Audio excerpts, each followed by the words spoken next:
if you look at the environment that I'm in right now, if you just take an object like a tree, what you'll find is that your experience of the tree, pretending you were here right now with me, isn't an actual experience of a tree. Now, most people get confused when we talk about things like this. So let me break it down a little bit further. The tree has existence. But the question is, where does the existence come from? Does the existence come from the tree, or is there something making it exist? This is the fundamental question.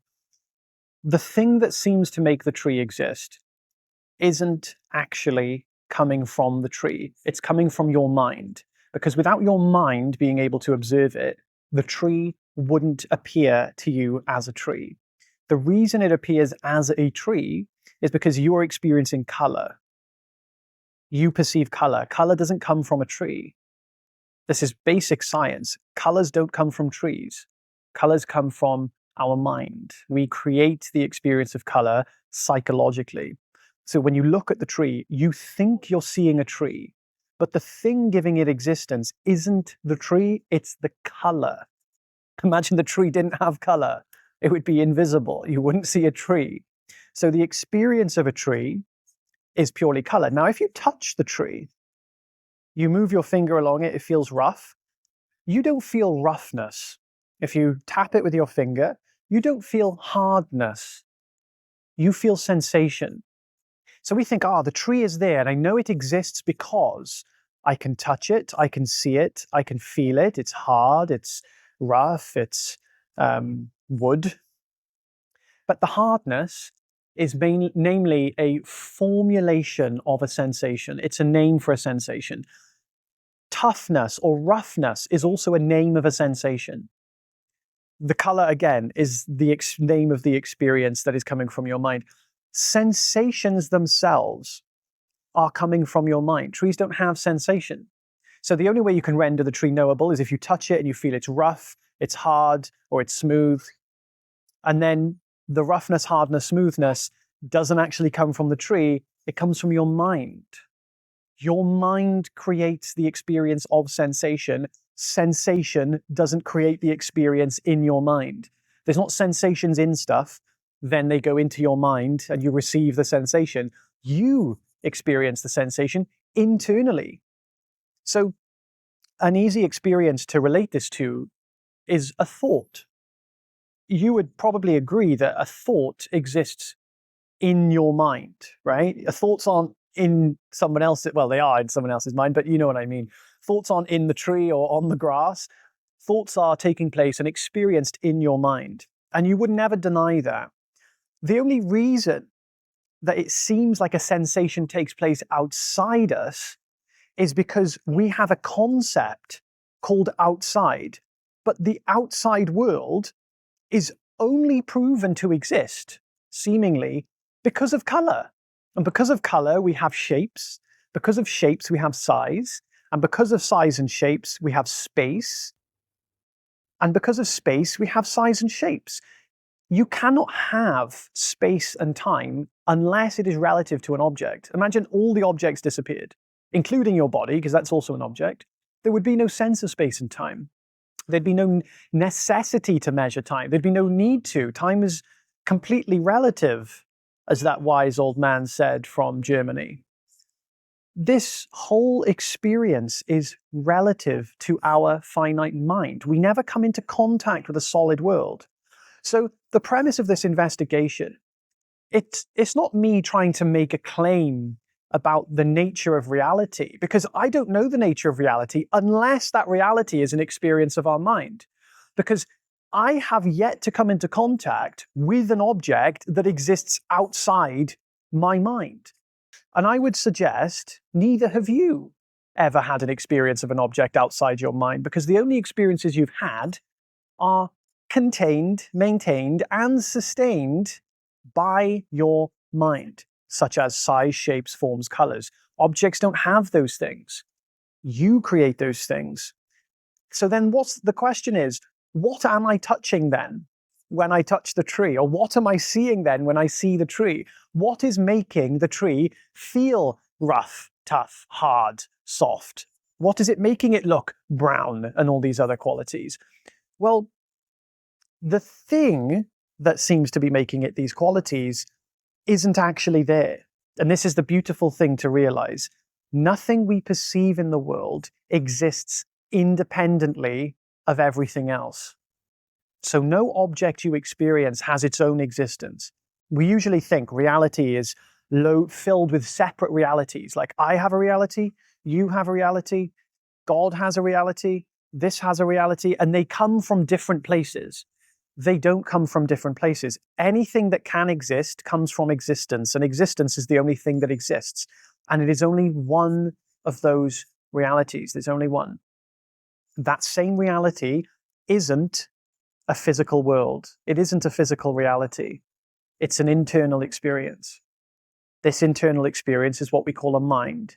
So, as an experiment, just make it a daily exploration to see if you can find an actual external object. See if you can actually touch a table. The minute I touch it, I feel a sensation.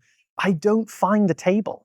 I can look at it, but I only see color, right? When I see something and I touch something, the seeing isn't the touching and the touching isn't the seeing.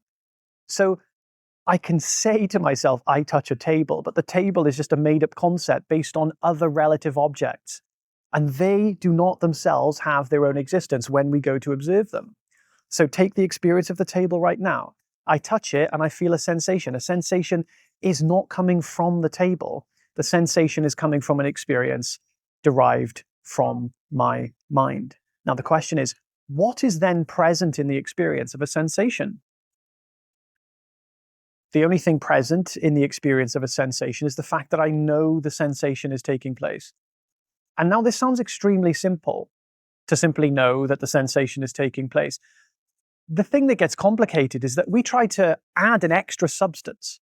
We say that the sensation, yes, the only thing I know of the sensation is that it takes place, but there must be something else there. There's not anything else there. If you actually trusted yourself for just a moment and experienced it as it is, you would find nothing is there in the experience of a sensation other than the fact that you are aware that it is there. We don't need to add anything else to that. What that means is that the only thing present in the experience of a sensation is awareness. That means that the only experience present in any experience of our mind is awareness. So if the awareness is the only thing that takes place in experience, would it not make sense that the things we experience are made of awareness? We never find another substance.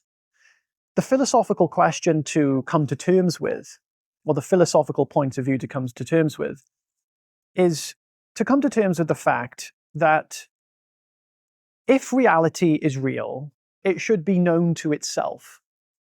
And if reality is known to itself, then it should be capable of knowing. So then the question is, what is it that is knowing? If reality is real, it should be able to know its reality. That would be a very limited reality, right? It wouldn't be real. If it isn't real, it doesn't exist. If it doesn't exist, you can't know it. So if reality does exist, you must be able to know it. So then the question is, if you right now are capable of knowing there is a reality, irrespective of what the reality is, you can bet your eggs that that reality is reality, not just a part of reality, not a substrata, not a aspect. You can rest your eggs in the basket that it is reality. You just don't know what it is made of. However, the fact that you know there is reality, this is the most significant part of this whole video. The fact that you know that there is a reality, in other words, that there is something rather than nothing, already proves that you are capable of knowing reality. Even if you don't know what it is, you know that it is. And if you know that it is, what could be the only thing that could know that it is? It would be awareness. So the simple investigation is, at least for some people, not everyone, it will be enough to see reality is made of awareness. Awareness is reality. And that is exactly what we are experiencing everywhere. So when I say we touch the table, I touch awareness, I touch existence itself, I touch reality. Reality is awareness. Awareness is reality. If by awareness we mean that which stands alone, and is independent of all seemingly existing things, that which cannot be changed, that which cannot be even actually seen. The minute we go to that thing, we lose sense of objectivity. The minute we go to reality, we don't find objects. The minute we go to objects, we don't find objects.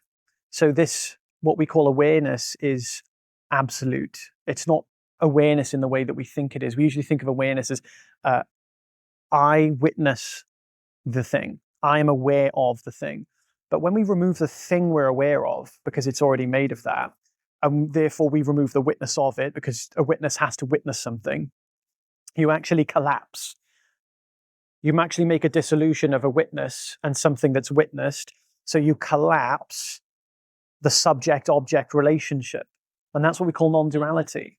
The collapse of the subject-object relationship, and therefore the experience of reality itself. Thoughtless, wordless, descriptionless, absolute being. I have a community where we talk about this all the time, and I do free calls every week where I can take you through this. If you'd like to join, I'd love to see you there. Have an amazing day. Subscribe if you enjoy. Take care.